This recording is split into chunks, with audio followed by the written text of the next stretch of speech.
નમસ્કાર મિત્રો, સ્વાગત છે તમારું તમારી પોતાની ચેનલ એજ્યુગ્રુમાં। વિદ્યાર્થી મિત્રો, આજે આપણે ધોરણ 10 વિષય ગણિત બેઝિક એની આજે લેવાયેલી બોર્ડ પરીક્ષાનું પેપર સોલ્યુશન જોઈએ। તો મિત્રો શરૂ કરીએ આપણે વિભાગ એ થી। એમાં પ્રશ્ન નંબર 1, એમાં ચિત્રમાં બે લાકડીઓ આપેલી છે, એમાં તમારે સફેદ લાકડીનું માપ શોધવાનું હતું। તો આનો સાચો જવાબ છે ઓપ્શન બી 13.5। ત્યારબાદ પ્રશ્ન નંબર 1 અહીંયા જે તમને દેખાય છે એ ફક્ત દ્રષ્ટિહીન વિદ્યાર્થીઓ માટે હતું। ત્યારબાદ પ્રશ્ન નંબર 2, દ્વિઘાત સમીકરણ x² - 2x + 1 બરાબર 0 માટે x + 1/x નું મૂલ્ય ખાલી જગ્યા થાય। આનો સાચો જવાબ છે ઓપ્શન સી 2। ત્યારબાદ પ્રશ્ન નંબર 3, એક સમાંતર શ્રેણીમાં d બરાબર 4 અને a7 બરાબર 4 હોય તો તેનું પહેલું પદ a બરાબર ખાલી જગ્યા થાય। આનો સાચો જવાબ છે ઓપ્શન ડી 28।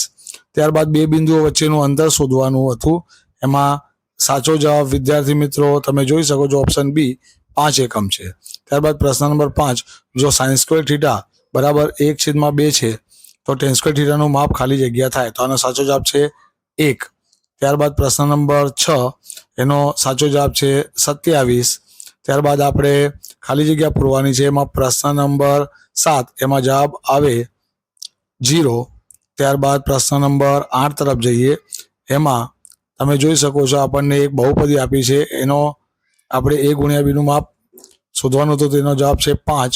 ત્યારબાદ પ્રશ્ન નંબર 9, એમાં જવાબ આવે 6। ત્યારબાદ sin 30° બરાબર, તો sin 30 ની કિંમત 1/2। ત્યારબાદ વર્તુળની અંદરના બિંદુમાંથી વર્તુળને ખાલી જગ્યા સ્પર્શક દોરી શકાય, તો જવાબ આવે 0।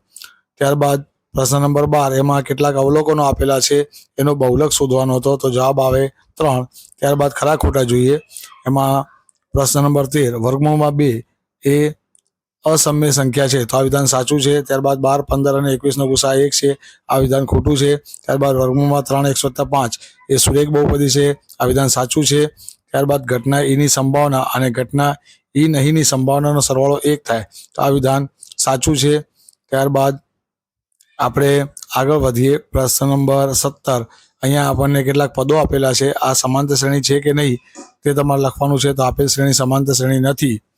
ત્યારબાદ પ્રશ્ન નંબર 18, વર્તુળને કેટલા સ્પર્શક હોય, તો જવાબ આવે અસંખ્ય।